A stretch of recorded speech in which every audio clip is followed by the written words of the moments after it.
تعرفت على راجل. تعرفتي على راجل؟ ما كرهتش تعرفي عليا. زيد.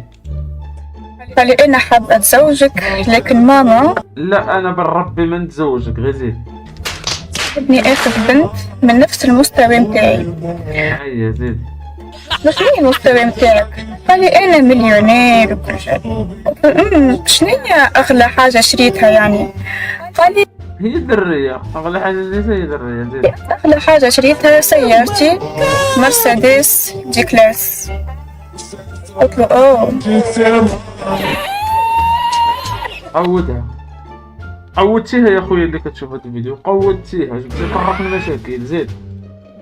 وبانوا فيك شفعايل ما جاو للشيطان على البال، ما خليتي ما يتقال ما باقيش فيك. غتسوق اول مره، اول خطوه كتضغط على المغياج، كتضغط على الفرامل. ثاني خطوه كديماري في السياره. ما عرفتش علاش انايا قبل ما نديماري السياره غادي نبرك على اللومبريج ونبرك على الفران. هذه حدا انا ما فهمتش. قولوا لي يا اخوان شنو المعنى ديالها، علاش كتبوا لي في التعليق علاش انا بشرط غادي نبرك على اللومبريج، علاش ما نديماري. انا بدا كنت كنديماري مونيشن وكنعرف من التالي. حسنك هتوديني في داهيه على فكره. ضربت لي سيمانه تكون لي الموسم. خويا بشحال هاد لي ديال 150 150 درهم، 40 درهم مش 150 درهم. هذا غير قال لك 150 درهم. درهم. لا باينه فيك جديد في هذا المحل، والمحل راه كان كيقرا معايا وما كيتخلصش من عندي.